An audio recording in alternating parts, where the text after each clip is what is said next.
तो चलिए आज शुरुआत करते हैं क्लास 10 के मैथमेटिक्स के कुछ क्वेश्चन, जो कि है एक्सरसाइज 1.1 के पहला नंबर है, जिसमें इसमें बताना है इस क्वेश्चन को प्राइम फैक्टर करना है। क्या करना है? Prime factor. सबसे पहले आपको जानना है ये प्राइम नंबर होता क्या है। तो प्राइम नंबर किस नंबर को कहते हैं?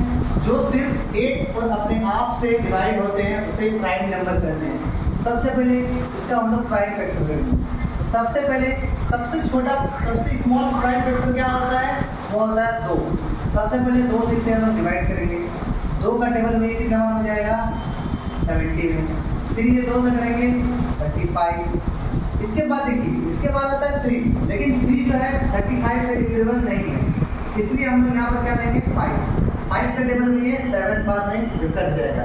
तो देखिए 140 का जो प्राइम फैक्टर होगा वो हुआ 2 गुणे 2 गुणे 5 गुणे 7, यानी इसको हम लोग लिख सकते हैं 2 कितना बार आया? 2 बार, इसलिए इसको हम लोग लिख सकते हैं 2 का पावर 2 गुना 5 गुना 7। इस प्रकार हमारा पहला क्वेश्चन जो था 140, इसका प्राइम फैक्टर हम लोग को प्राप्त हो गया। जैसे कि आप सब जानते हैं इसका पहला क्वेश्चन हम लोग बना चुके थे। अब हम लोग इसके दूसरे क्वेश्चन में आए हैं, जो कि है 156। तो 156 का हम लोग फिर से प्राइम फैक्टर करना है। सबसे छोटा प्राइम फैक्टर क्या होता है? 2। सबसे पहले इसको हम लोग 2 से डिवाइड करेंगे। 2 से जब इसको हम लोग डिवाइड करेंगे, ये कितना बार में डिवाइड हो जाएगा? 78 बार। फिर इसको जब हम लोग 2 से डिवाइड करेंगे तो कितना बार में डिवाइड हो जाएगा? 37। क्या सही लिखे है? नहीं, यहाँ पर 7 गलत है। यहाँ पर क्या होना चाहिए? 9 होना चाहिए। इसके बाद इसको हम लोग डिवाइड करेंगे 3 के टेबल में 30 बार। देखिए 156 का जो प्राइम फैक्टर है हम लोगों को क्या मिला? 2 गुना 2 गुना 3 गुना 13। इसको हम लोग लिख सकते हैं 2 का स्क्वायर गुना 3 गुना 13। इस पर हमारा दूसरा क्वेश्चन भी हो गया।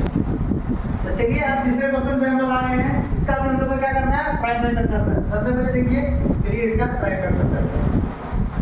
सबसे पहले देखिए इसका जो इकाई अंक है वो कितना है? 5। इकाई अंक 5 लेने पर या तो ये 5 से डिविजिबल होगा या तो 10 से, लेकिन 10 जो है वो हमारा प्राइम नंबर नहीं है, इसको 5 से भी डिविजिबल करना है। लेकिन अगर सभी संख्याओं का योग अगर हम लोग करते हैं तो देखिए कितना आता है? 5 और 2 7 और 8 15 और 3 18। अगर सभी संख्याओं का योग अगर 3 के टेबल में आता है तो वो संख्या 3 से भी डिविजिबल होता है, यानी ये संख्या 3 से भी डिविजिबल होगा। सबसे पहले इसको हम लोग 3 से डिवाइड करेंगे। 3 का टेबल में आ जाएगा, 3 का टेबल में 3 के 3, ये जो 8 है इसको हम लोग करेंगे 3 गुना 6। 8 में से 6 तो कितना बचा? 2। 2 और 2 कितना हो गया? 22। इसको हम लोग करेंगे 3 सत्ते 21। कितना बचा? 1। 1 और 5 कितना हो गया? 15। 3 बचे 15। क्या फिर से ये 3 से कटेगा? चलिए देखते हैं, इसको जोड़िए। 2 और 1 3, 3 और 7 आ जाएगा आपका 10 और 5 15, यानी 15 फिर से ये 3 के टेबल में आ रहा, ये फिर से 3 से डिवीजन होगा। चलिए 3 से काटते हैं। 3 4 12, 3 गुना 6, 1 बचा, 1 और 5 15, 3 बचे 15। क्या ये फिर से 3 से डिवीजन होगा? चलिए देख करते हैं। 4 और 2 6 और 5 11, यानी आपका 11। क्या 11 3 के टेबल में आता है? तो नहीं आता, यानी ये 3 से डिविजिबल नहीं होगा, यानी ये किससे होगा? 5 से। तो 5 का टेबल में ये 8 बार में, फिर 5 का पहाड़ा 5 बार में, फिर ये 5 से 17 बार में। तो जैसा कि था 3825, इसका प्राइम फैक्टर हमें क्या क्या मिल गया? 3 गुना 3 गुना 5 गुना 5 गुना 17, यानी इसको हम लोग लिख सकते हैं 3 का स्क्वायर गुना 5 का स्क्वायर गुना 17। इस पर हम लोग का तीसरा क्वेश्चन भी हो गया। इसके और 2 क्वेश्चन है जो कि इसी तरह बनेंगे। अगर आपका नहीं बनेगा तो आप मुझे कमेंट कर सकते हैं, कमेंट करके बताइएगा कि बना कि नहीं बना, ये आपका होमवर्क है।